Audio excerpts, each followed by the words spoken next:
que tudo está interligado. Então, muitas vezes, nós esperamos um resultado, né, e encontramos outro, né? E, ao mesmo tempo, nós escolhemos uma estratégia terapêutica e ela não funciona tão bem quanto, justamente por causa dessa interconexão. Interconexão que dificulta o entendimento, mas também que amplia toda a gama de hipóteses que a gente, né, pode ampliar ao longo dos exames. A terceira situação que a gente pode se deparar e que a gente observa é que, embora a genética seja uma área relativamente nova, na profundidade que nós temos hoje, né? Nos últimos anos, e vocês vejam essa linha temporal que eu coloco aqui, esses avanços, esses conhecimentos têm sido pautados por intervalos muito curtos, né? Então, nós temos ali em 2013, por exemplo, a primeira edição de um genoma de mamífero, né? Logo em 2015, chegando a técnica de CRISPR, que mais adiante eu vou comentar um pouquinho, né?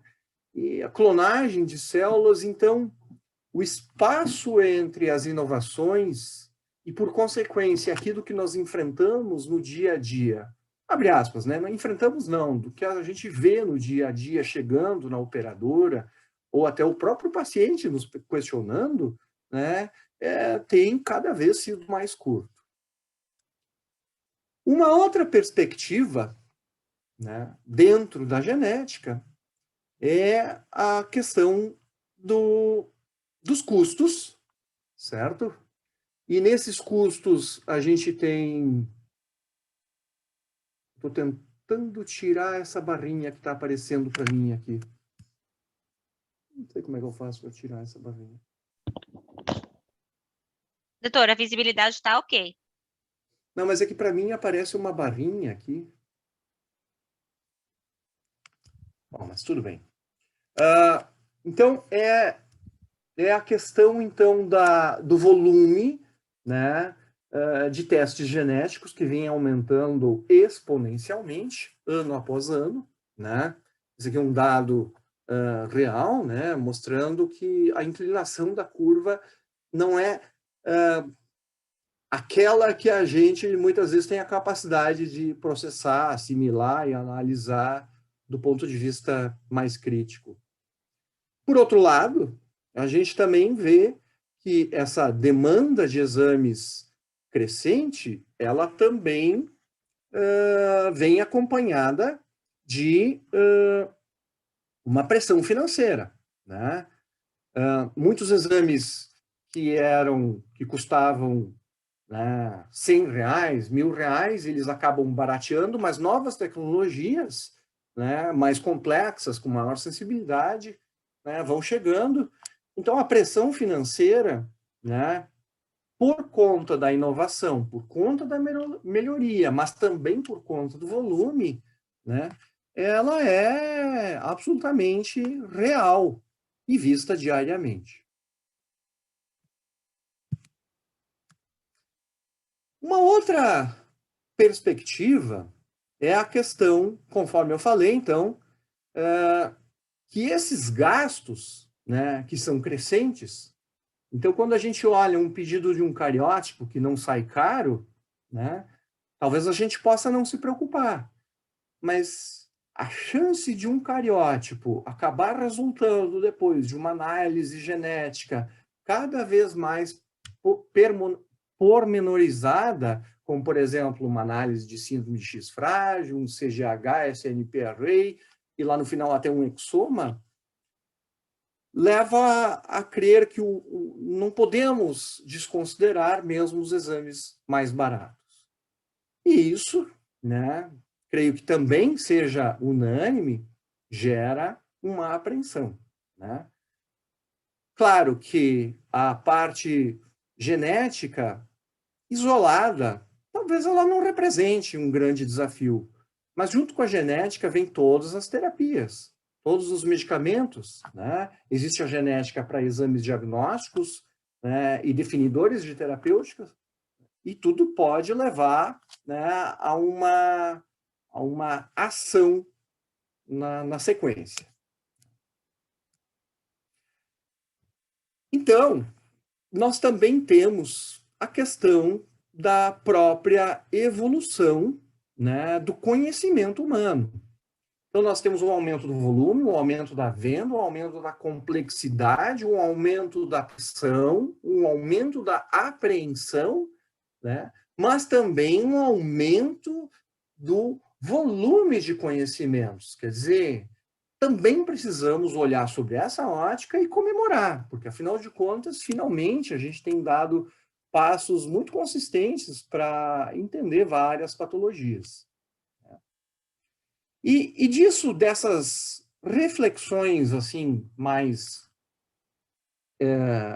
exemplificativas, né, eu acho que é sumariamente importante que algumas questões sejam feitas. Como, por exemplo, será que nesse conjunto todo que a gente vem observando, que a gente vem se deparando, nós estamos pagando tudo aquilo que nós devemos pagar? Quer dizer, estamos cumprindo o rol ou estamos cumprindo abaixo do rol, acima, né? E da mesma forma, com essa velocidade, com essa inclinação da curva, né, a gente é capaz de pagar isso nos próximos meses, anos? E, obviamente, como eu trabalho com a parte da consultoria, eu sempre vou trazer esse cacuete. Será que os resultados que nós estamos gerando por exames complexos, minimalistas, né, eles estão mudando a vida dos nossos pacientes, da população? Isso vale a pena? Porque muita coisa pode ser simplesmente uma mera especulação, né, e uma mera investigação médica. Então, eu penso que essas 3 reflexões sejam essenciais para que se exercite ao longo de toda a análise dos exames moleculares do rol. Para que não fique um exemplo, né, muito vindo só da cabeça do Leandro, que está falando aqui para vocês, eu vou trazer uma realidade de um artigo publicado na revista JAMA, quer dizer, uma revista conceituada, né, que faz uma análise de quanto nós estamos efetivamente utilizando a informação genômica, né, de tudo aquilo que a gente lê, né? Esse artigo, então, ele pode nos dar uma pista sobre aquelas 3 perguntinhas que eu fiz agora há pouco. Vocês vejam que nós temos, né, de todos os pacientes, o percentual, de fato, né, de pacientes que apresentam alterações genéticas significativas, né, e que cujos genes identificados como mutados terão uma ação consequente, né, ou seja, nós temos o que oferecer para ele, é pequena. Nós estamos falando ali de 4%, 5% dos pacientes. Então, a gente tem um universo de pacientes, a gente analisa um monte de gente e, de fato, nós conseguimos entregar uma terapêutica em 4%, 5% dos casos. É bem verdade que nós entregamos terapêuticas que têm mudado a história, né, da perspectiva do câncer no mundo. Mas também é bem verdade que a gente ainda avalia muita gente, né, sem conseguir traduzir isso. De outra sorte, também existe um certo sentimento de liberalidade. Quer dizer, com tanta tecnologia disponível, com tanta capacidade de análise disponível, a gente vê argumentos de toda ordem, né, justificando os exames. E não entrando no mérito da questão da justificativa, se ela é procedente ou não, eu quero apenas apontar esse aspecto.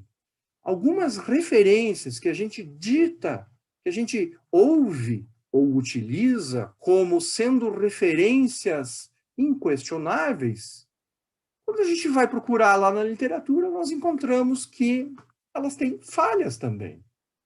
Esse é um artigo publicado em 2020 que faz uma reflexão justamente sobre a qualidade, né, dos guidelines de uma entidade privada americana, mas que é amplamente utilizada para justificar terapêuticas e até exames na prática diária da oncologia. E vocês vejam que de 47 drogas que foram avaliadas com um rigor mais aprofundado, essa instituição recomendava 113 circunstâncias clínicas, né, de terapêuticas, mas, né, 55% dessas 113 indicações sequer estavam nas indicações aprovadas em bula pelo FDA. E olhando um pouquinho mais, né, no critério do rigor científico, somente 16 eram baseadas em evidências de ensaios clínicos randomizados. Não é 8 nem 80, pessoal, mas também a gente tem que cada vez estimular mais a reflexão sobre qual é, afinal de contas, o nosso ponto de corte para incorporar ou não, ou para liberar ou não as tecnologias. E o fruto de tanta análise, né, e de tanta evolução também, é bem verdade, é que a gente começa a ver as doenças. Eu exemplifico aqui na área da oncologia, mas a gente poderia pegar outras terapêuticas, a gente classificando as doenças em nível molecular, quer dizer, eu pego um paciente com câncer de pulmão, eu vou analisando o aspecto histopatológico, mas dentro do histopatológico, aí eu já procuro um monte de mutações, certo? E até aqui, para chegar nesse ponto, muitas vezes a gente acabou fazendo já um monte de outras análises genéticas, né? Lembre-se, nós avaliamos 100% dos pacientes e chegamos aqui nesse lado direito das terapêuticas direcionadas em somente a 5% dos pacientes. Mas esses 5% eles estão sendo um tanto quanto, né, super divididos, né, e isso está ficando cada vez mais complexo. E para entender isso aqui, a gente precisa cada vez mais dessas capacidades de análise. Ok? Então, essa foi a primeira reflexão que eu queria colocar aqui. Eu não sei, Alexandra, você entendeu bem direitinho? A Alexandra é a nossa guia, mentora aqui da aula. Se tiver alguma Oi, pergunta, doutor. Sim. pessoal, pode. Olha, inclusive já tem alguns recadinhos aqui. A Maria Alice Chaves está dando um oi aqui, ela é de Belo Horizonte, da Amage Saúde. O João Carlos também está desejando um evento abençoado para todos nós. E a gente já tem aí a primeira pergunta, que é do Alberto Palma. Ele está perguntando, doutor, falou que esse é um ponto essencial, né, para ele no mundo real. E ele pergunta se o doutor acredita que os tumores agnósticos merecem abordagem terapêutica baseadas apenas em mutação drive reconhecida. Perfeito, né? Eu não podia esperar uma pergunta menos complexa do que essa do Alberto, que é uma referência aí. Então, esse é o caminho da medicina. Eu acredito fortemente que a isso nós vamos nos direcionar. O problema que a gente tem visto na prática, né, Alberto, é que a gente está fazendo os reconhecimentos das mutações, a gente está tratando, né? E quando a gente chega naquele tratamento que está estabelecido da quimioterapia, é como se nós não tivesse tratado ainda da forma como a medicina atualmente está desenhada.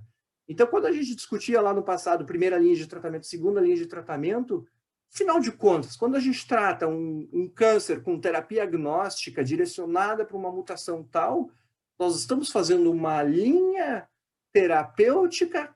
Claro que a sensação é que sim, mas a medicina ela foi desenhada para uma linha terapêutica de drogas citotóxicas usualmente. É uma pergunta ampla, né? A gente poderia fazer uma live só para discutir isso ali, né? Eu acredito, Alexandre, que a gente tenha mais perguntas aí. Pessoal, vou agradecendo as boas-vindas de todo mundo ali. E vamos seguir, porque o assunto é interessante e suscita muitas reflexões. Sim, tem mais perguntas aqui. Daqui a pouquinho a gente já passa para o doutor. Vamos continuar. Ótimo. Vamos lá. Então, eu mostrei que a medicina está evoluindo, ela está ficando complexa, a gente precisa ter capacidade de uma análise crítica, mas eu também quero dizer que, no meio de toda essa pressão financeira, pressão de exames, pressão de terapias, etc. e tal, eu vejo muita esperança, né? Sobretudo no conceito que envolve a medicina de precisão, que é um tema do qual eu me debruço já faz alguns anos, e eu não tenho dúvidas de que isso vem para ajudar os pacientes, vem para ajudar inclusive os planos de saúde, vem para ajudar o governo, né? Agora, é preciso de expertise, né? Então, nós precisamos nos preparar para isso. E dentro desse expertise, agora, eu vou trazer algumas realidades para vocês. A primeira realidade é sobre esse conceito de medicina de precisão, exemplificando a capacidade que essa análise mais pormenorizada tem de ajudar, inclusive, os planos de saúde. Esse é um trabalho que eu desenvolvo com uma empresa dos Estados Unidos, né, que envolve a tecnologia de tratamentos usuais, corriqueiros, do médico, remédio do colesterol, do diabetes, né, da convulsão, da psiquiatria, acompanhando, né, 30 mil pessoas. Né, esse estudo olhou de perto em torno de 9 mil pacientes, né, que faziam exames e a gente eles direcionavam os tratamentos conforme a característica genética de cada pessoa, porque cada um metaboliza de uma forma os medicamentos. E vocês vejam que essa tecnologia foi capaz de reduzir em 11% os gastos dos pacientes com medicamentos. Mais do que isso, diminuiu 22% as hospitalizações. Atenção, pessoal, menos gasto com hospitalização, menos corroimento, né, da nossa capacidade financeira. E 27% de redução de quedas, né, consequentemente também fraturas. E os custos para os planos, em aproximadamente 16 meses, acabaram reduzindo 14%. Esse aqui é um exemplo, então, para mostrar que a medicina vem nos pressionando, mas também vem nos ajudando. E a auditoria especializada, nesse sentido, ela é capaz de nos ajudar, né, a encontrar um caminho que nos leve para cima e não para baixo, né, que nos eleve, né, em direção do sucesso terapêutico. Agora, para falar de biologia molecular, sobre auditoria especializada, etc. e tal, a gente precisa entender algumas regras.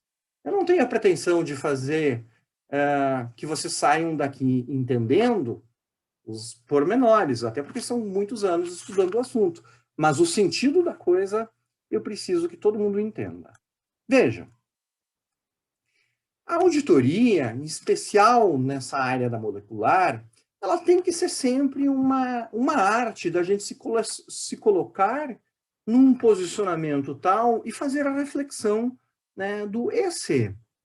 E se eu não liberar esse exame porque não está no rol, né, o que pode acontecer? Né? Como eu vou sustentar essa negativa, por melhor que seja, cumprindo, né, tudo aquilo que o rol diz?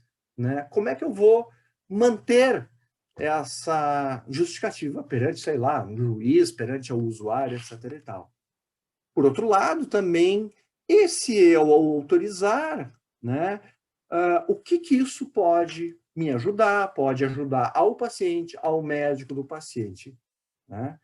Então, a auditoria, né, ela tem que se prestar, né, a fazer essa reflexão. E essa reflexão ela tem que ser antes mesmo que a gente emita um parecer que vai adiante. Né? Isso aqui é prévio, isso aqui já é na hora que você está construindo a primeira análise. Uma outra perspectiva é que, dentro da genética e da molecular, nós temos e podemos olhar para um cenário micro, mas a gente também pode olhar para um cenário macro. E isso faz total diferença entre uma magnitude e outra. Por exemplo, quando eu comento no cenário micro, eu estou falando em pequenas análises genéticas, quer dizer, aquele PCR para identificar uma mutação específica para um tratamento de melanoma ou por uma doença que a gente faz diagnóstico porque ela tem especificamente uma mutação pontual, né? Um cariótipo de banda G. Esse é um olhar mais micro. Agora, a medicina hoje ela já é capaz de olhar para um macro. E quando eu digo macro, é literalmente olhar até para todo o exoma, para todo o DNA humano. Né? A gente consegue analisar em pormenores. E isso é uma técnica complexa, já está contemplada para algumas situações no rol, né? E precisa de entendimento. E aqui nesse macro, então, a gente já está saindo daqueles exames mais pontuais, indo para o CGH-array, SNP-array, e aí nós estamos indo para os painéis, exomas e aí afora, certo? O grande problema é que, muitas vezes, né, a gente chega na resposta, na pergunta, nós temos a pergunta aqui no começo e nós temos a resposta. Muitas vezes a gente começa recebendo o exame naquele nível mais micro e vai para o macro. Agora, se nós não ajudarmos os prestadores, os médicos, enfim, o mercado de forma geral, nós vamos chegar a essa resposta lá no final percorrendo uma série de desvios de percurso que não podem ser questionados do ponto de vista não estão errado, não está errado, mas eu poderia ter abreviado esse caminho fazendo análises muito mais pontuais ou mais direcionadas, ou então criando um sentido na jornada genética, vamos chamar assim, do paciente. Então, essa é uma primeira leitura que eu preciso que vocês entendam, que chegar à resposta nem sempre é chegar através de um caminho, né, mais objetivo. E por que isso ocorre? Vejam, esse aqui é um artigo da Nature, ou seja, não é um artigo banal, trivial, né, publicado em 2019, que ele traz 3 principais reflexões. E quando eu digo que a falta de domínio por parte do solicitante, né, que existe isso, em hipótese alguma, isso significa que o médico solicitante, ele não é bom. Não tem nada a ver uma coisa com a outra. Em primeiro lugar, a medicina genética molecular, com toda essa complexidade, ela é um assunto muito recente. Muitos dos médicos formados não tiveram nem a oportunidade de ter essas aulas. O Leandro está aqui falando para vocês porque eu venho estudando isso casualmente há anos. Mas não significa que quem não estudou não seja um bom profissional. Então, a falta de domínio é um problema apontado por essa publicação da Nature de formação. Eu dou aula para estudantes de medicina. E ainda hoje, os próprios alunos que estão ali na faculdade têm dificuldade de entender isso ali. O que dirá, então, nós, ou quem já está formado há mais tempo? A outra situação, apontada por esse artigo, é que a base de conhecimentos ela é ela continua constantemente evoluindo, né? Quer dizer, o que nós sabemos hoje ser uma verdade ou ser uma indefinição pode não ser uma indefinição daqui a 6 meses, 1 ano. Tamanha é a velocidade com que tudo isso vem sendo apresentado, evoluindo, né, dinamicamente. E um outro ponto são as questões técnicas propriamente dito, e aí aqui eu estou fazendo uma reflexão quanto a quem é que faz os exames, né, de forma direta. Vamos lá. A questão de falta de domínio por parte do solicitante. Isso aqui é um exemplo real. Com frequência a gente recebe lá o pedido de solicite o FISH para leucemia. Gente, FISH é uma técnica molecular que utiliza sondas que marcam determinadas características que eu quero ler no DNA das células, seja de uma leucemia, de um mieloma, enfim, não interessa. Agora, eu não posso pedir FISH para uma leucemia, porque em tese eu posso avaliar, eu posso botar 20, 30, 50 sondas. Então, quando vem um pedido de FISH para leucemia, eu sei o que o médico está pensando, né? Que ele quer elaborar uma hipótese diagnóstica final muito mais certa do que ele tinha lá no começo. E para isso ele está pedindo o FISH.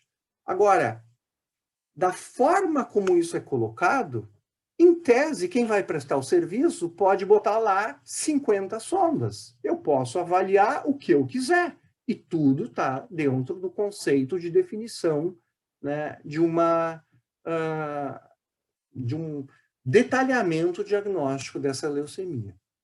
Então, a falta de domínio por parte do solicitante, muitas vezes, ela envolve também entender que o nome, né, ele não diz tudo. O pedido do exame ele precisa ser um pouco mais pormenorizado. Um outro aspecto que também envolve a falta de domínio por parte do solicitante é o seguinte, e esse artigo, de novo, da Nature, é fenomenal, porque olha o que ele coloca. Existe uma resistência por parte dos médicos para aceitar tecnologias novas ou incorporar elas no dia a dia, ou então assimilar elas no dia a dia. E aqui, no caso, ele dá um exemplo da farmacogenômica, né? Muito embora eles acreditem que o benefício clínico e a evidência científica sejam fortes. E isso se justifica através da formação do médico. E, especialmente, olha o que ele coloca. E esses médicos, usualmente, na sua grande maioria das vezes, são formados há mais de 10 anos. Pessoal, quem tem o maior volume de pacientes? Geralmente são os médicos formados há 10 anos. Então, eles têm o maior volume de pacientes, eles não estão familiarizados com o tema, eles acreditam, mas muitas vezes não sabem como expressar, como pedir, ou então até dão um passo atrás, né, e acabam não incorporando exames ou tecnologias que poderiam verdadeiramente ajudar. Certo? E ainda nessa reflexão, vocês lembram do slide que eu mostrei sobre a base de conhecimentos que evolui? Mas então, isso por si só já justifica, né, também toda essa resistência. A medicina tem sido extremamente dinâmica no que tange os conhecimentos científicos. Agora, existe também o aspecto técnico. E aí entra a questão das validações dos nossos prestadores, de quem faz o exame. A biologia molecular ela é tão complexa e sensível que vocês sabiam que se um paciente, se um laboratório eventualmente troca uma pessoa que faz o exame molecular, em tese, simplesmente porque essa pessoa entrou de férias e entrou uma nova, isso deveria, em tese, de acordo com a norma CLIA, que é uma norma extremamente rigorosa, né, ser validado de novo. É óbvio que tamanho rigor também implicaria em aumento de preço dos exames, porque você treinar e retreinar as pessoas várias vezes e validar os processos várias vezes, com certeza vai ter um custo. Mas, sem entrar nesse pormenor, eu vou, para vocês não imaginarem que é só o Leandro que está fazendo essas reflexões, isso é uma confabulação, o cara está exagerando.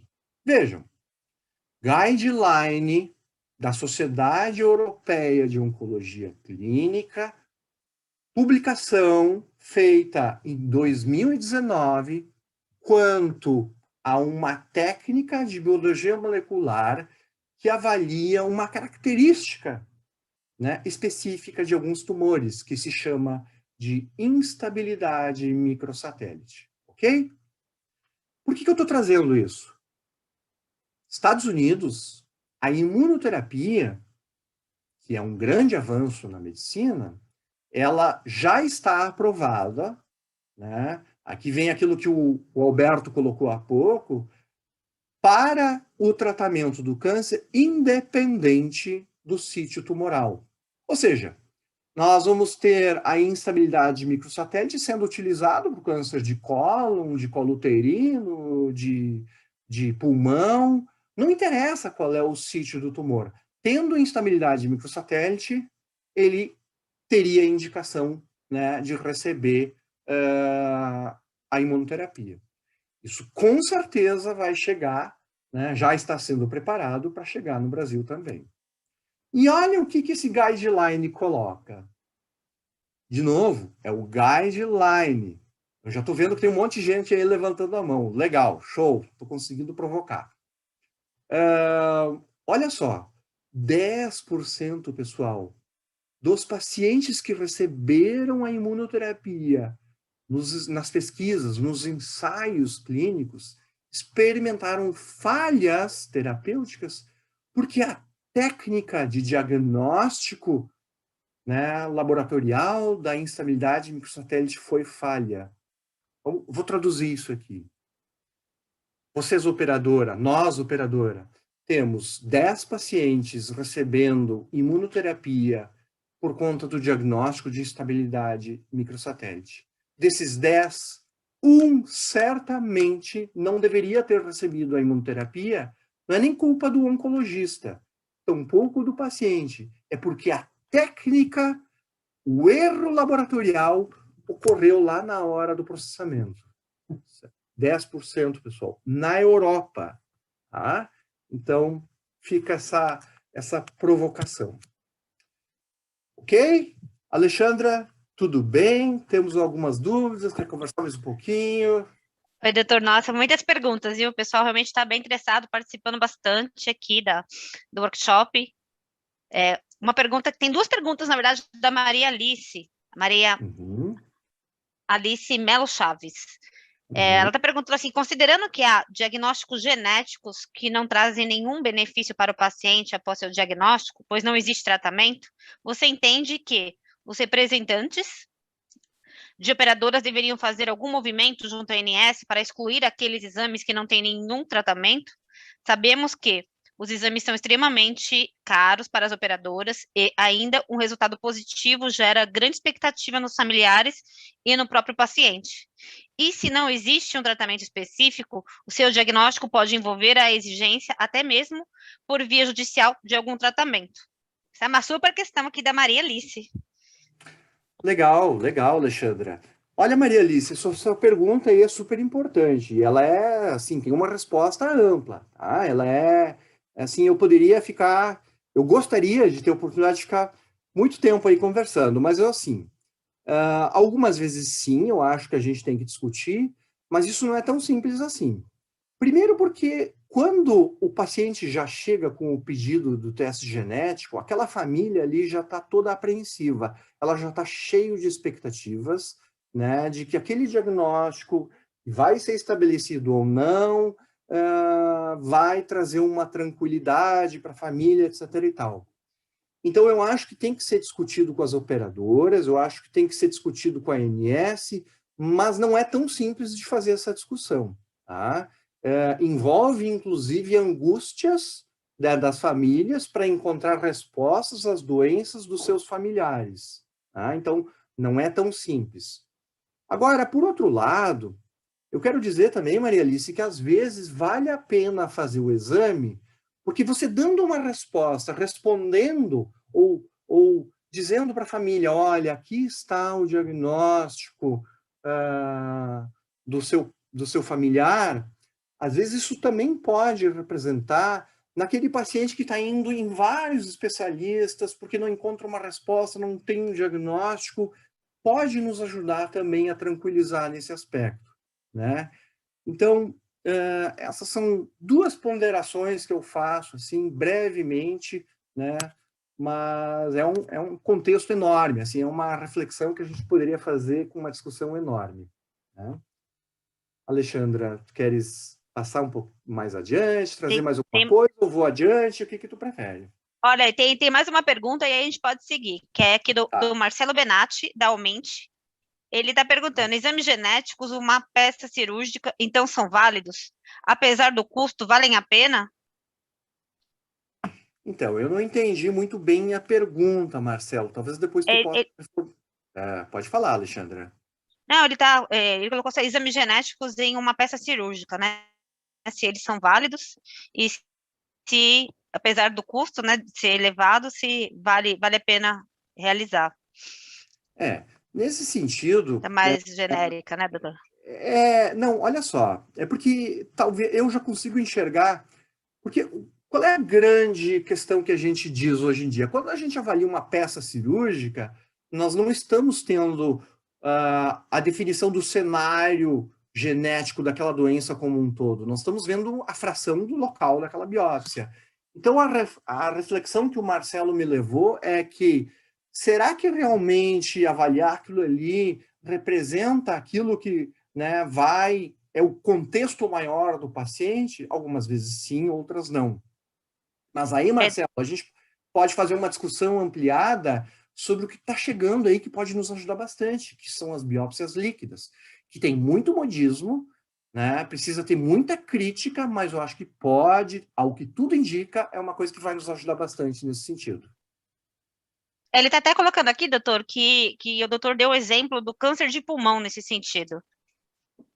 Então, perfeitamente, é isso aí, então, que eu estava comentando. Eu acho que eu capturei a reflexão do Marcelo. Câncer de pulmão é um exemplo claro, onde em alguns momentos a biópsia líquida validada pode ajudar, inclusive, o plano a economizar. Não precisa botar uma agulha no paciente e correr o risco. Eu vou comentar brevemente no final sobre isso ali. Tá? Eu vou ter 2 Perfeito, slides doutor. sobre isso aí. Então, vamos lá. Depois a gente faz mais uma pausinha.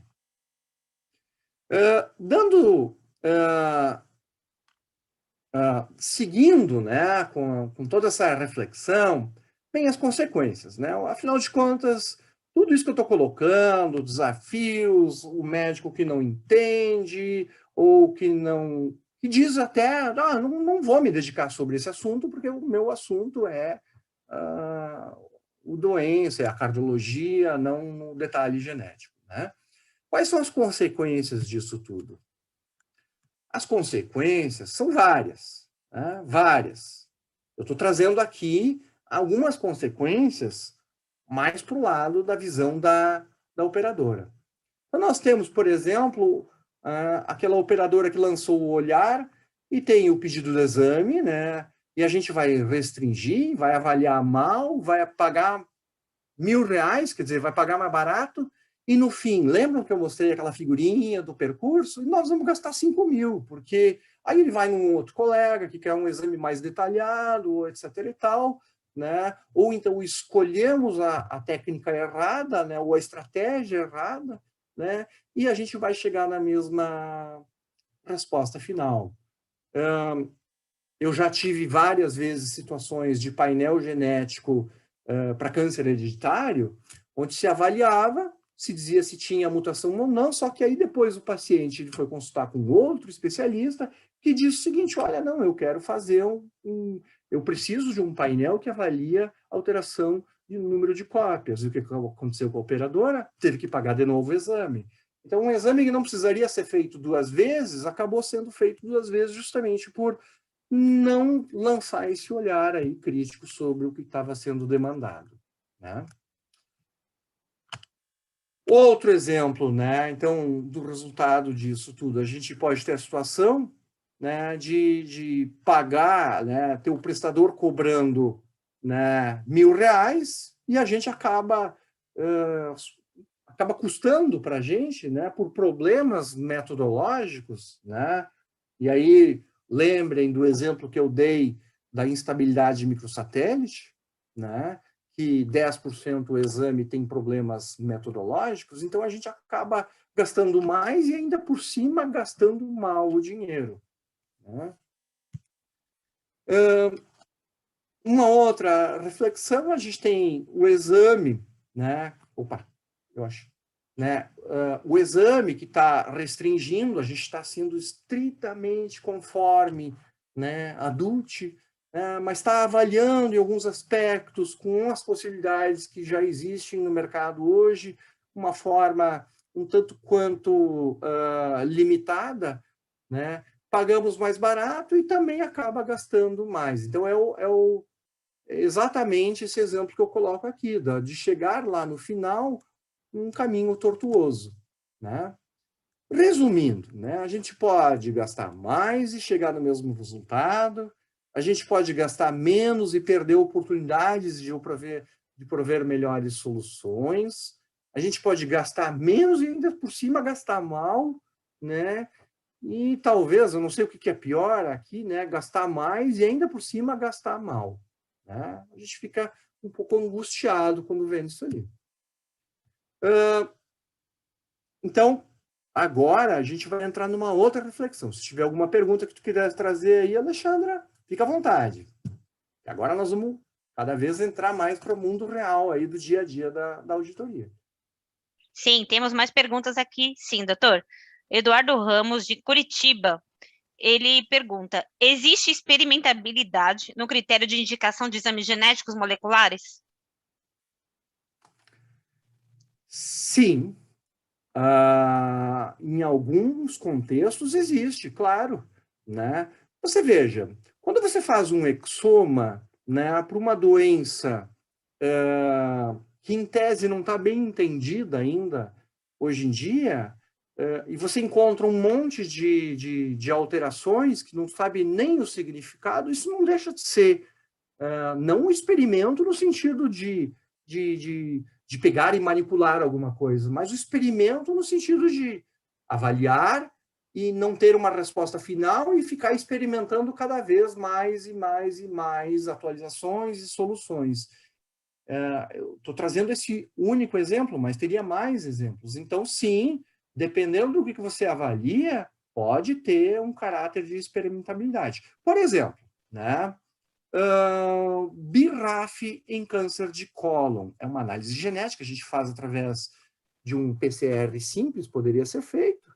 Eu pergunto, de posse de um BRAF alterado, qual é o oncologista que deixa de prescrever se o EGFR, né, se o CARAS e o NRAS não estão alterados? Qual é o oncologista que deixa de prescrever? Eu garanto para vocês que a metade dos oncologistas vai continuar absolutamente com a mesma conduta, né? Então, não deixa de ser uma informação prognóstica, vamos dizer assim, pouco utilizável, porque na prática ninguém vai mudar nada, certo? E eu me coloco junto no cenário dentre os oncologistas. Eu sou oncologista, tá? Então, algumas vezes sim. Mais alguma pergunta, Alexandra? Sim, a Maria Alice Melo Chaves fez outra pergunta aqui. Doutor, você acredita que somente os médicos oncologistas e geneticistas devem solicitar os exames genéticos e de biologia molecular?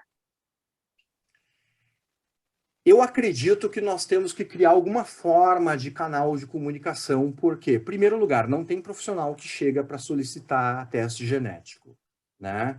Agora, também não pode ser uma copa franca, né, onde a gente se depara com pedidos, assim, muitas vezes esdrúxulos, né, ou então pedidos que a gente não consegue sequer entender o que se deseja saber.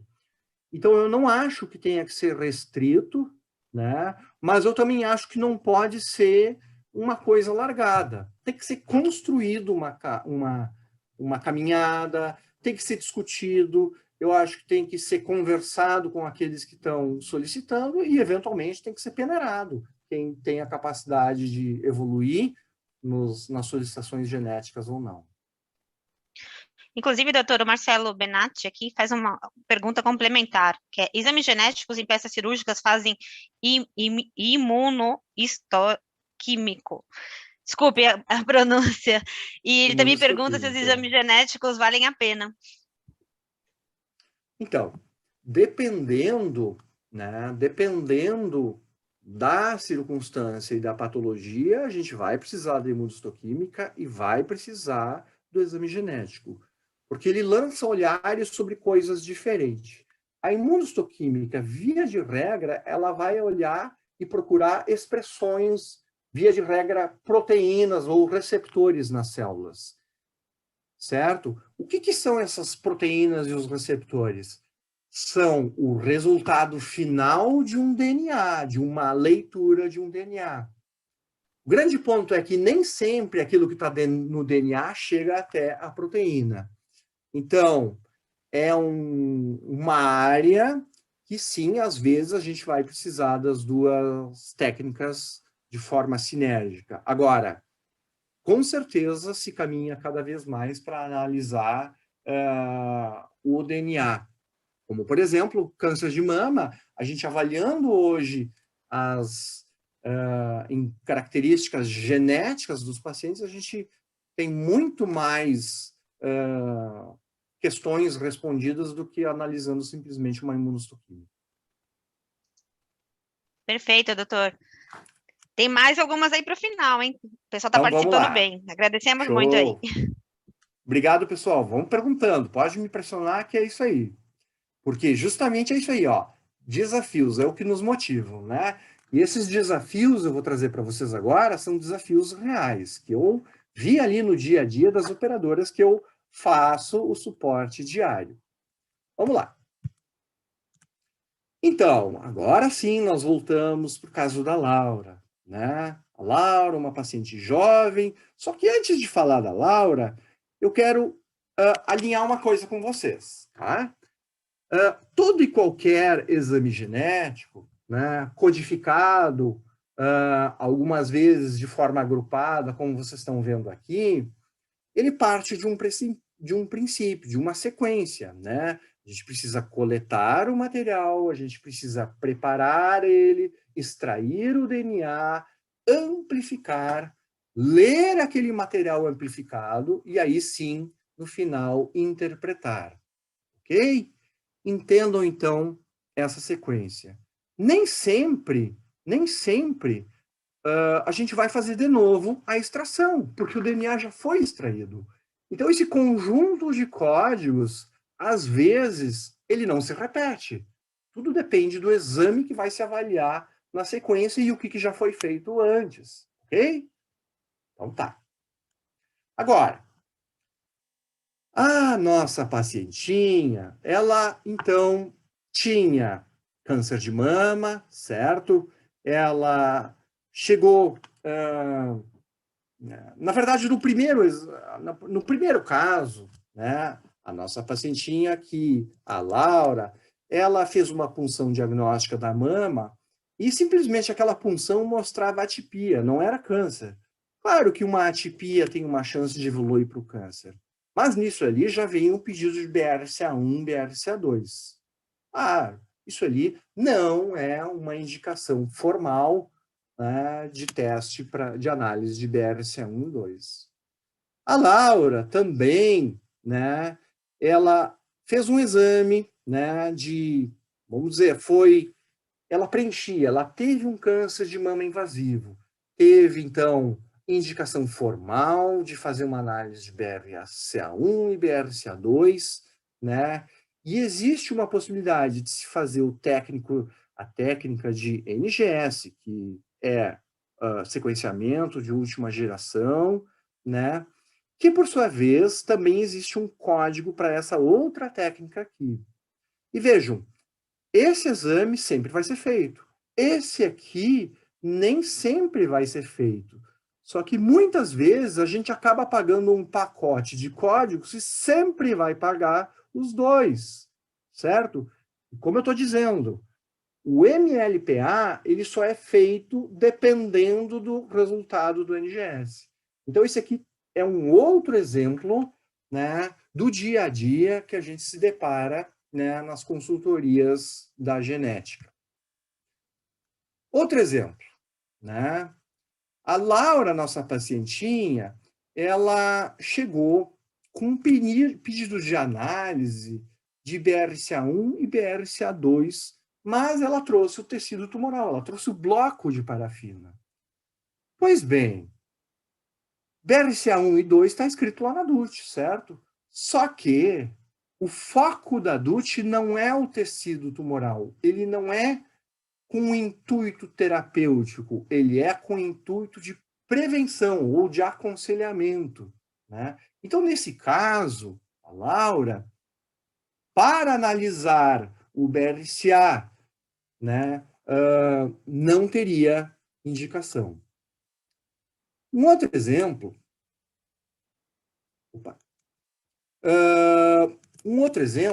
né, da nossa amiga Laura. A Laura tinha uma amiga e elas conversaram e a amiga dela teve um câncer de ovário. E a minha amiga da Laura consultou com o mesmo oncologista que, né, que vocês olharem lá na DUT, está dito, câncer de ovário, né, em paciente jovem tem que analisar o BRCA1 e 2.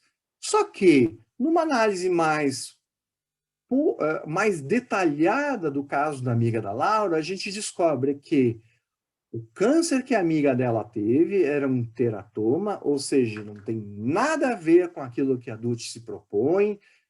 A história familiar dela era consistente, ok? Mas, em resumo, não preenchia os critérios da DUT. Isso é muito frequente, né? Os pacientes chegando por indicação de outros e por aí afora.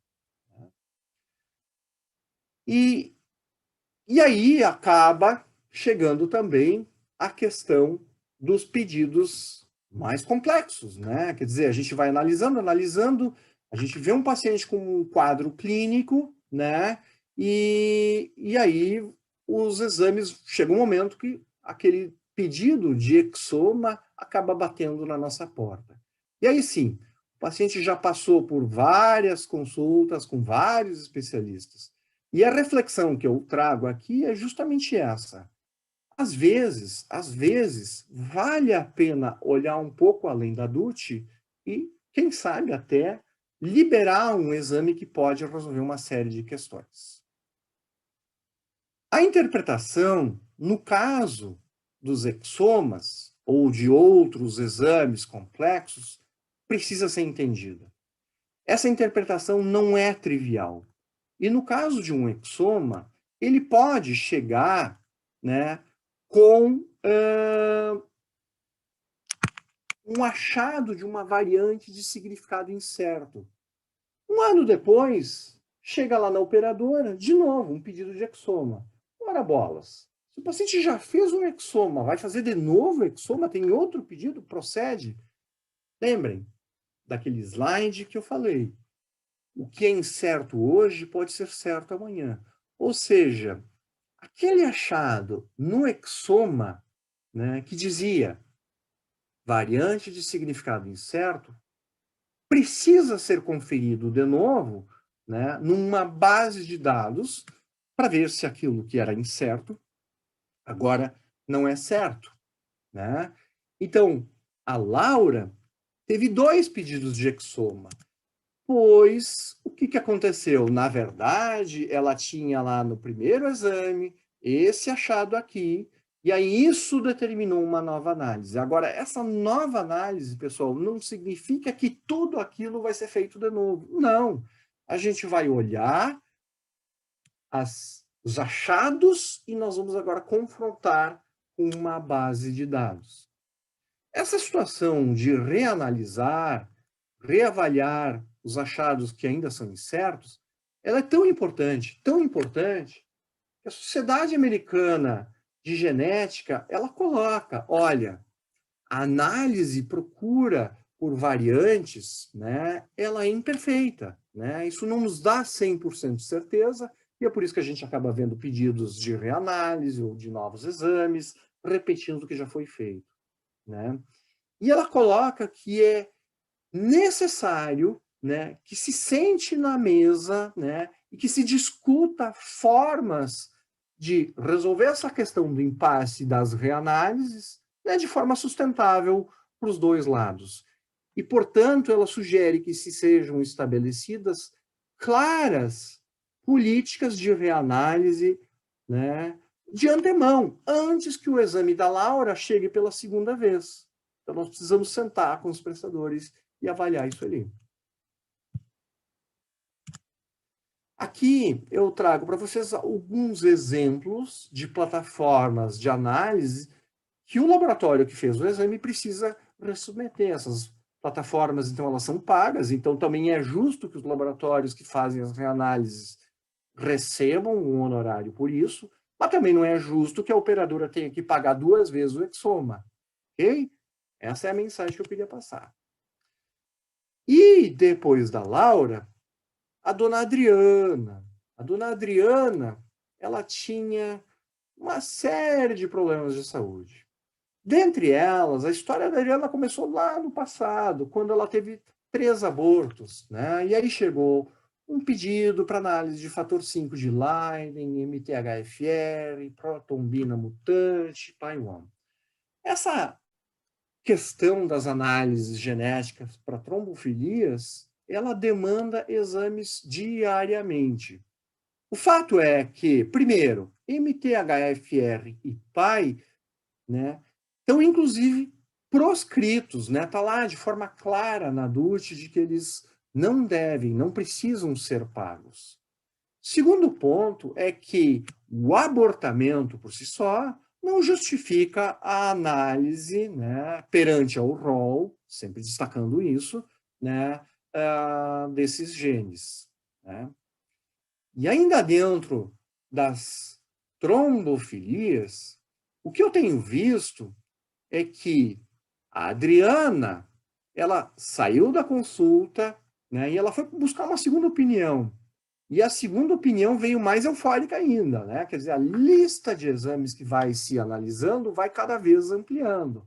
Outro dia eu vi uma análise, um pedido de análise, né, com 2,5 páginas de solicitações. Então, a gente precisa, de fato, né, ter o conhecimento, a expertise para refletir sobre isso aí. Ainda, né, a Adriana, ela também tinha, né, lá no passado, uma amiga que tinha problemas de saúde e ela teve uma trombose venosa profunda, aquela amiga da Adriana. E é por isso que chegou o pedido de MTHFR PAI-1. Tirando o aspecto de que esses dois aqui não estão previstos na DUT, lembre-se, a amiga, esse outro profissional, tinha vários pedidos. Então, a gente precisa aí, sim, olhar, né, pedir os exames. Afinal de contas, onde é que está o ecodoppler evidenciando a trombose em sítio atípico, né, que é descrita na solicitação médica. Mas a Adriana tinha uma outra amiga, né? E essa outra amiga, né, também acabou tendo aquela mesma situação ali do teratoma maduro de ovário, se pediu a análise do painel genético, agora não é mais nem BRCA1 e 2, já foi direto para o painel genético, né? E, de novo, a amiga da Adriana não tinha um tumor epitelial de câncer de ovário.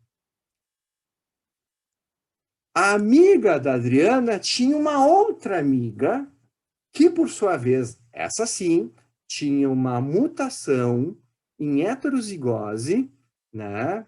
Aliás, em homozigose, no gene MTHFR. Portanto, a médica que ela foi consultar, ou o médico que ela foi consultar, disse, olha, eu preciso avaliar nessa paciente, na amiga da Adriana, esse gene, porque, afinal de contas, ele está identificado e eu entendo que ele confere um risco, né, de trombofilia, né, e logo eu preciso analisar.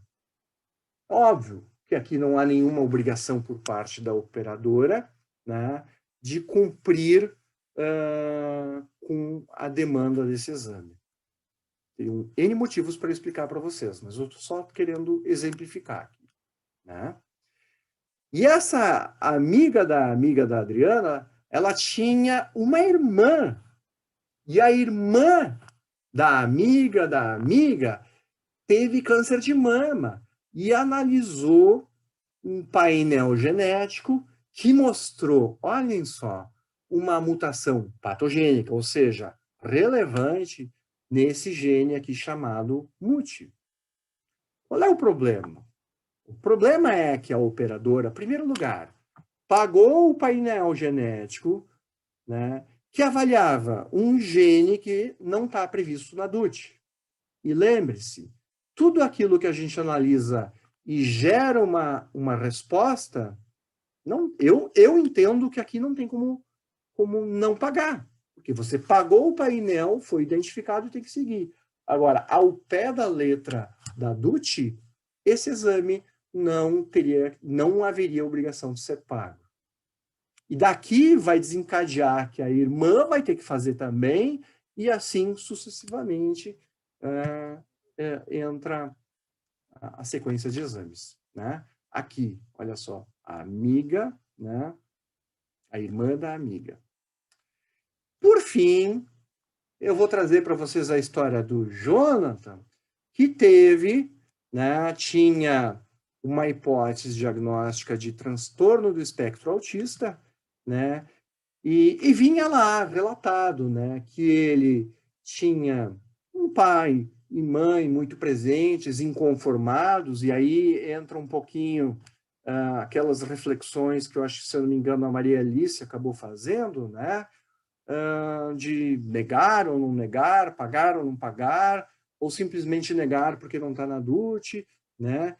O Jonathan tinha atraso de desenvolvimento neuropsicomotor, transtorno de linguagem, macrocrania, convulsões e aquela hipótese de TEA. Buenas.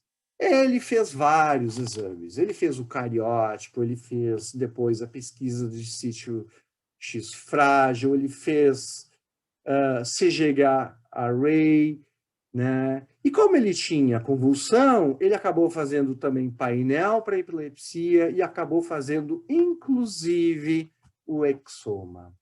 Essa é a história atípica que eu vejo todos os dias, né, nesse quadro de investigação das crianças com espectro autista.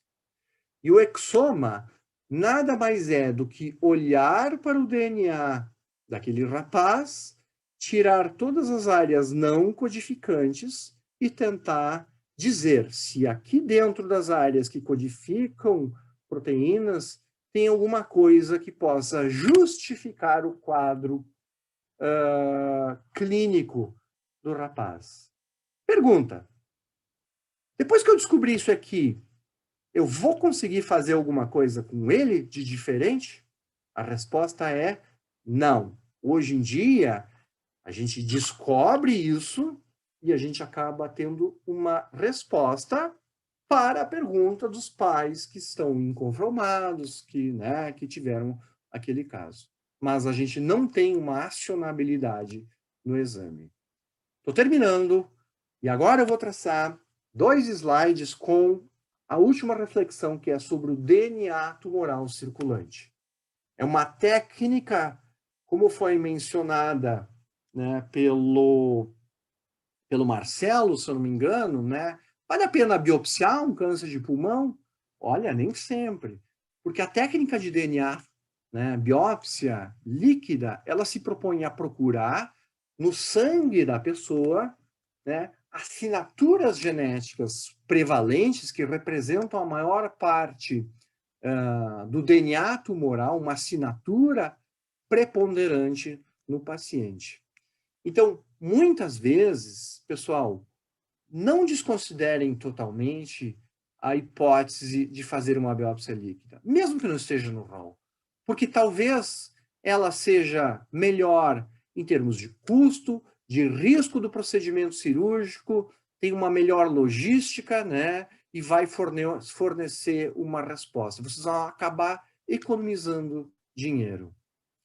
E essas técnicas, elas estão evoluindo tanto, vocês vejam a quantidade de células que são necessárias para que a gente consiga fazer um exame com uma sensibilidade elevada. Ou seja, é ínfima a quantidade de células circulantes no sangue para que a gente possa ter uma resposta às nossas perguntas diagnósticas, como, por exemplo, no caso do câncer de pulmão. E agora sim, eu estou finalizando, e trabalhar com a consultoria em genética envolve extrapolar um pouquinho o rol e fazer um exercício do tipo, olha, eu estou recebendo pedidos de BRCA, que depois acabam gerando pedidos de painel, e se eu fizer o painel de cara, né, e não fizer a análise de NGS só do BRCA1 e 2, será que vale a pena? Então, eu gerei uma calculadora, porque vocês lembram que nem sempre o MLPA vai ser feito.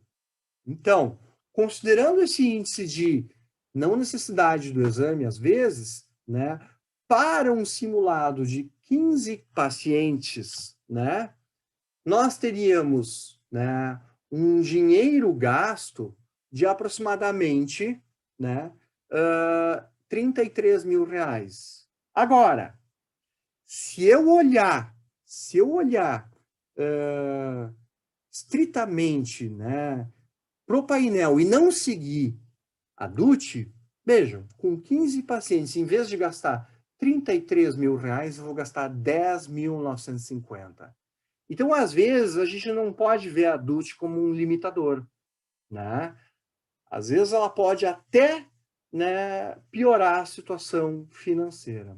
E algumas vezes, se eu olhar sendo um pouquinho mais otimista, o meu gasto mensal pode chegar a muito menos. Né?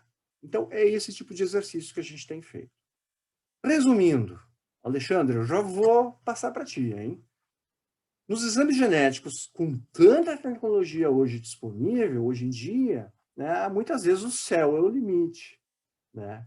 E a demanda por exames genéticos, ela vem aumentando muito e vai aumentar muito nos próximos anos. E isso vai exigir um grande esforço da nossa parte. E muitas vezes a gente pode chegar no mesmo resultado, só que por caminhos diferentes. E aí esse S no final de diferentes é quase que um cifrão de dinheiro. Né? Muitas vezes também o próprio solicitante, ele está na curva de aprendizado. Ele não é ruim, o cara é o melhor neurologista, o melhor onco que tem, é o melhor, enfim, clínico, mas é uma circunstância que ele se depara. Né? Também ressalto que o que é incerto hoje pode ser amanhã definido, ou seja, o que nós temos numa análise hoje classificada como incerto pode ser classificada como certo amanhã. E a DUT, ela é um guia, só que isso não pode limitar a nossa capacidade de ter uma criatividade, né? De procurar montar calculadoras, né? De fazer o exercício de como a gente pode economizar, né? Por outros caminhos, válidos e estabelecidos. E também, né? Muitas vezes, aquele gasto que a gente está tendo, né? Ele não representa a realidade genética do caso. Por fim, né, toda essa evolução do conhecimento, isso é um verdadeiro avanço. A gente não pode agora levantar barreiras e querer não pagar tudo. O que nós temos é que alinhar direitinho o que vai ser feito, o que não vai ser feito. Né? Eu escrevi aqui, se vocês apontarem, 2 artigos, né, sobre justamente oportunidades que a gente pode discorrer ao longo, né, da saúde suplementar, certo? E dentro disso ali, justamente isso ali, né, do uso racional dos recursos de saúde, né, as ineficiências, né, a questão de seguir ou não seguir a DUT. E uma outra reflexão que eu fiz olhando para um caso clínico, só que com a visão do gestor, onde é que a gente está errando hoje no dia a dia? Né? Em pequenas etapas. É o exame que não precisava ser feito, é a investigação que foi feita num pronto atendimento, né, de um paciente que se perdeu a oportunidade de fazer o diagnóstico várias vezes na sua jornada. Né? E eu sempre coloco essa tríade reflexiva, quer dizer, aquele exame que nós estamos pedindo, que agora não é só genético, ele é efetivamente acionável, ele muda alguma coisa, foram atendidos quesitos técnicos quando a gente fez esse exame e também se existem alternativas à altura daquilo que a gente está imaginando. Concluindo, né, com tanta pressão financeira, né, a gente não pode gastar sequer um centavo a mais com um cariótipo que não deveria ter sido feito, né, por mais trivial que o exame seja. Então, meu muito obrigado, Alexandra, certo? Meu telefone, meu e-mail, se alguém quiser depois me contatar, tirar alguma dúvida, eu vou passar agora a palavra de volta para ti, Alexandra, e a gente vai conversar um pouquinho. Combinado, doutor. Agradecemos demais seu workshop, foi incrível. Realmente estimulou aqui todos os participantes, a gente recebeu uma série de perguntas, então a gente agradece mais uma vez aí a sua presença, também aí o apoio das telas, que está conosco nesse evento. E aí, vamos lá, várias perguntas aqui, doutor. Ótimo. Vamos às primeiras. As perguntas grandes, viu? Mas muito boas. Primeiro aqui da Jaqueline Roberto. Tá? Considerando que as farmacêuticas ainda custeiem alguns testes, e isso, de certa forma, alivia o sistema de saúde para alguns marcadores já bem estabelecidos, a tendência é que esses trials cheguem ao fim e o paciente busque o plano para a realização de painéis. Qual é a sua percepção do ponto de vista do plano nesse aumento exponencial de testes? E qual é a sua percepção do ponto de vista do paciente também, já que são testes de prazos longos de realização e o plano para exames complexos levam até 21 dias para aprovação. Esse prazo pode interferir no tratamento? Há espaço para a revisão desse prazo em biomarcadores mais evidenciados? Então, são várias questões aí em uma, doutor. Muito da Jaqueline. Legal. A Jaqueline está assim, super ligada. Eu acho que a indústria ela está fazendo o papel, né, de tentar ajudar a implantar esse expertise, esse conhecimento. É óbvio que ela também tem o foco e a intenção, a pretensão de encontrar os pacientes para os seus produtos. Né? O que eu acho, o que eu mais fico apreensivo é que toda essa leitura, todos esses exames que a gente está fazendo, né, de pacientes, inclusive da operadora, a operadora nem sabe o que está fazendo. Então, nesse momento, o que mais me angustia, porque os exames que a indústria está fazendo, eles não são tão complexos. Tá? Vamos lá, muitas vezes são PCRs ou NGS, às vezes até o que custa mais caro é até o próprio transporte, né? A logística no Brasil, que é uma coisa extremamente cara, né? E de novo, essa informação, até mesmo para planejamento estratégico, não está na mão do plano de saúde. Eu acho que é a primeira coisa que eu acho que a indústria tem que pensar. Trazer, olha só, para a grade de pacientes, de usuários do sistema daquela operadora que ela está pagando, como a gente pode compartilhar dessa informação? Porque isso faz parte de um planejamento estratégico, né? De pensar o que a gente vai se deparar no futuro. E existe espaço, sim, Jaqueline, para melhorar os tempos. Na verdade, muitas vezes o tempo ele é porque a coleta do bloco do parafina demora pra caramba, a gente pede, ou aí vem o bloco, vem de forma errada. Então, são várias peças que precisam encaixar. Mas a gente já tem hoje players no mercado dando diagnósticos, às vezes, amplos, em 1 semana, 10 dias. Né? Tudo depende da agilidade e da qualidade com que o material chega. Olha só, Jaqueline, acredite, muitas vezes a gente não consegue, o laboratório não consegue analisar porque a patologia não guardou o exame num formol tamponado, que faz diferença na qualidade do DNA que vai sobrar depois. E quanto é que custa para tamponar um formol? R$1. Né? Isso não é utilizado de forma sistemática no Brasil. Perfeito, doutor. Agradecemos muito aí pela resposta. Tem aqui uma outra pergunta também da Mirilin Bairos. Ela diz o seguinte: grande parte dos exames de genética que estão previstos no rol tem DUTs, se não todos, que seja solicitado por um médico geneticista. Porém, no Brasil, nós temos aproximadamente 300 profissionais nessa especialidade, a qual grande parte não atende por convênios. Tendo esses dados em vista, ainda assim, seria plausível a ANS colocar esse critério, além dos propostos de forma técnica? Desta forma, muitas operadoras levam em consideração a pertinência técnica e não a especialidade do solicitante, pois o paciente não pode ser penalizado por isso, e nem ela quer correr os riscos maiores. É isso aí, eu concordo. Você não tem hoje profissional suficiente para atender às expectativas, né, dos pacientes, da população dos usuários das operadoras de saúde. Então, significa dizer que talvez sim a gente possa e talvez até deva ampliar. Agora, isso tem que ser feito com muita parcimônia. Por quê? Porque depois que você abre e abre sem critérios, sem discutir, sem avaliar, quem tem a capacidade, não é assim, vamos lá, não é nem quem tem a capacidade, porque como eu disse, não é que o cara não seja bom, mas quem sabe trabalhar num processo educativo. Isso ali eu tenho visto a indústria se preparando, né, preocupada em ensinar e trabalhar na educação continuada no aspecto da molecular, inclusive para a operadora. Né?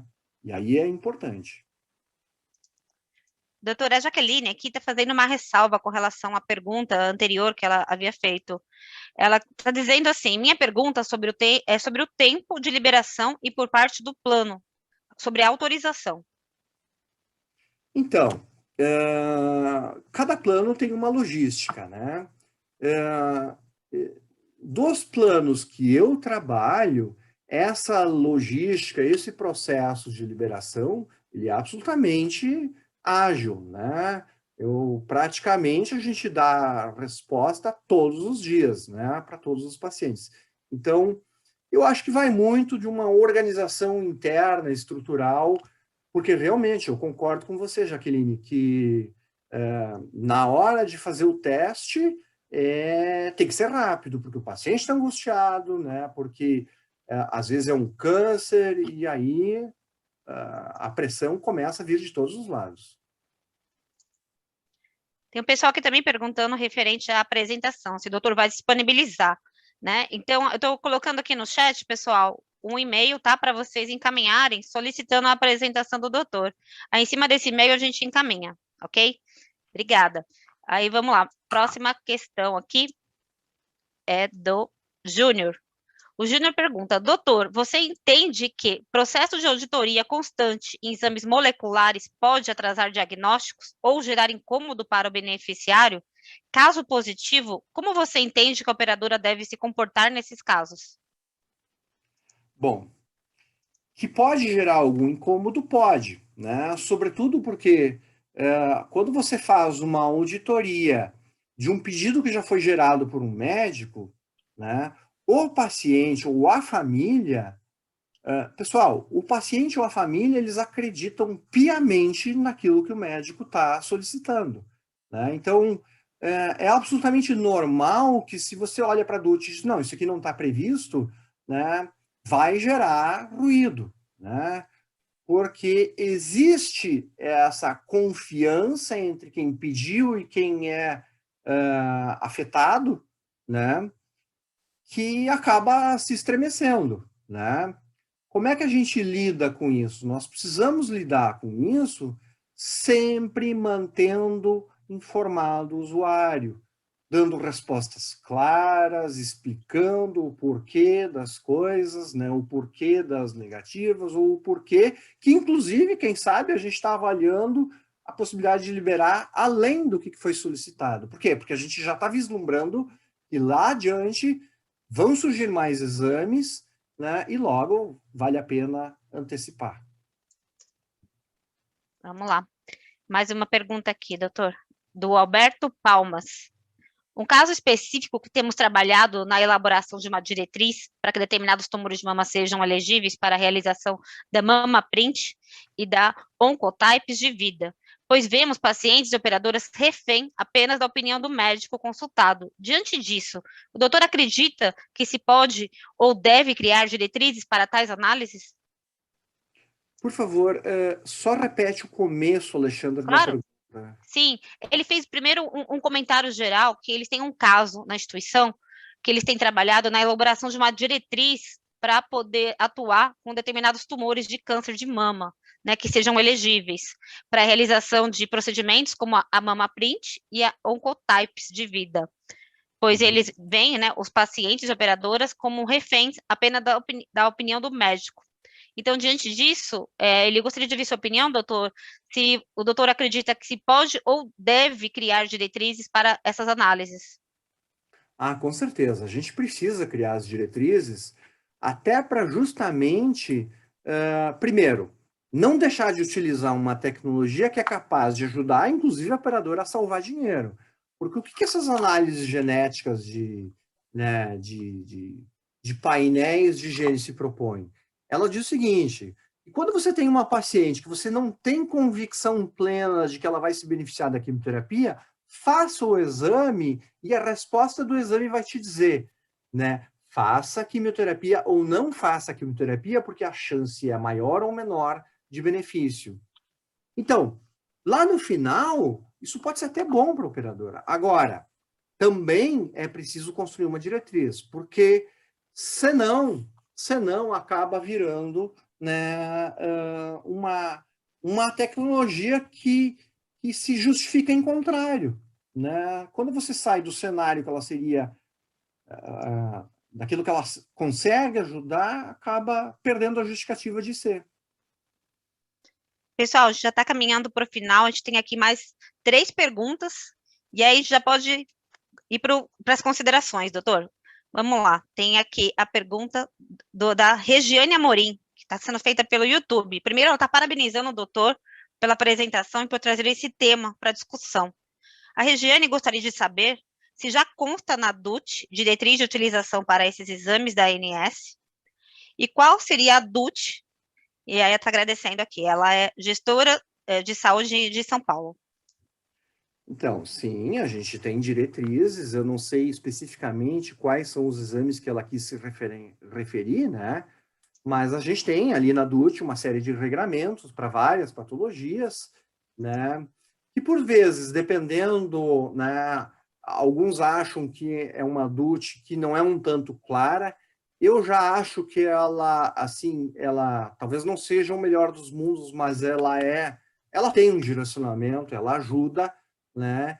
E dá, sim, para otimizar isso ali, utilizar essas diretrizes, seguir e organizar o sistema como um todo.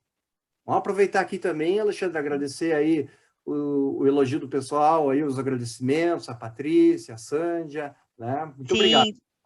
Tem vários, fantásticas observações aqui, a Patrícia, e todo mundo também querendo sua apresentação, doutor. O Leandro também está fazendo Leandro, não, desculpe, aqui é a Sândia Matê, está fazendo uma pergunta também. Ela parabenizou o doutor pela excelente aula, que concorda muito com o tema de análise de testes genéticos, que precisam cada vez mais serem discutidos mesmo, esclarecidos para esse melhor entendimento de conduta para os pacientes. Aí ela está perguntando aqui se a gente vai ter, Bis, né, se a gente vai ter continuidade aí, um workshop sobre esse tema, parte 2. Ah, É, fica a disposição, podemos né? Eu pensar acho nisso, né, que doutor? podemos pensar nisso, né? Fica. O tema é enorme, a gente pode discutir. Só na nossa discussão, né, Alexandre? A gente já teve algumas perguntas que por si só já dariam 1 hora de discussão ou mais aí, né? Não, com certeza. Ah, o Alberto Palmas também está aqui parabenizando o doutor, e ele também fez uma outra pergunta aqui. Essa pergunta é sobre o mundo real. Quando a indústria favorece o acesso a painéis de análise genômicas, e aí surge uma mutação drive, o doutor considera tática produtiva para o sistema? Então, Alberto, é claro que a indústria ela disponibiliza os exames, né? E tudo acaba tendo uma justificativa porque ela tem um produto. Mas é aquilo que eu falei, né? A gente não pode olhar para os avanços da medicina e fechar os olhos, né? Eu acho que cabe a nós que estamos no outro lado, né, da mesa e se deparando com esses desafios, que graças a Deus são bem-vindos, porque afinal de contas, quem tem a doença, né, está conseguindo cada vez viver mais e melhor, né? Eu acho que o que tem que fazer aqui é uma reflexão crítica. Nós temos que fazer a nossa parte da reflexão, da análise, né? E aí sim, extrair da medicina de precisão personalizada tudo aquilo que a gente consegue extrair e tem para extrair dentro de um limite da sensatez. Perfeito, doutora. Aqui chegando mais vários parabéns, parabéns à Brange, parabéns ao doutor, excelente profissional e professor. Estou agradecendo aqui a oportunidade, excelente apresentação. E agora acho que a gente pode já encaminhar, doutor, para as considerações finais, né? Então, quem tiver ainda mais alguma pergunta, alguma dúvida, pode encaminhar para a Brange, para que a gente responda posteriormente. Com relação à apresentação, né, a gente vai encaminhar para todos os pedidos que a gente receber aqui por e-mail. Coloquei aqui o e-mail no chat para vocês encaminharem, quem tiver interesse. Quem mandou aqui também, tá o e-mail, a gente já vai mandar direto, tá bom? E vamos lá, doutor, gostaria muito de agradecer a sua presença, esse workshop brilhante, realmente passa muito rápido, é muito dinâmico, muito gostoso ouvir o doutor, né? E realmente a gente tem que pensar aí na parte 2 desse workshop, e já vários pedidos aqui. Ó, mais um aqui, adorei o evento, compartilho a ideia com uma amiga, então o pessoal aqui elogiando muito. Então eu gostaria de ouvir o doutor com as considerações finais e agradecer também aí o apoio das telas nesse workshop aí maravilhoso com a presença do doutor. Muito obrigado, Alexandre. Quero agradecer também ao Carlito, estendendo a toda a Brange pela oportunidade. É sempre uma satisfação assim enorme tentar desmistificar, entender um pouquinho sobre esse cenário, sobre essa complexidade, né? E tornar ela, né, mais palatável, né? Quero dizer que essa apresentação eu já disponibilizei, já coloquei, né, todo mundo que precisar, é só pedir ali para a Alexandra, né, e eu fico à disposição, quem quiser me contatar pessoalmente, tem meu e-mail, tem meu telefone, e quiçá a gente possa aí fazer outras discussões, né, Alexandra? Sim, seria ótimo, doutor. Olha, depois de vários pedidos aqui, o pessoal participou muito, a gente agradece aí a presença de todos vocês e a interação de todos vocês nesse workshop. Agradeço mais uma vez o doutor Leandro, agradeço mais uma vez as telas, e quem está assistindo aí fica de olho na programação da Brange, semana que vem tem mais ações, toda quarta-feira tem uma live, um workshop, então acompanha lá o site da Brange, que tem sempre novidade aí para vocês, tá bom? Muito obrigada, doutor, mais uma vez, muito obrigada, pessoal, e até mais.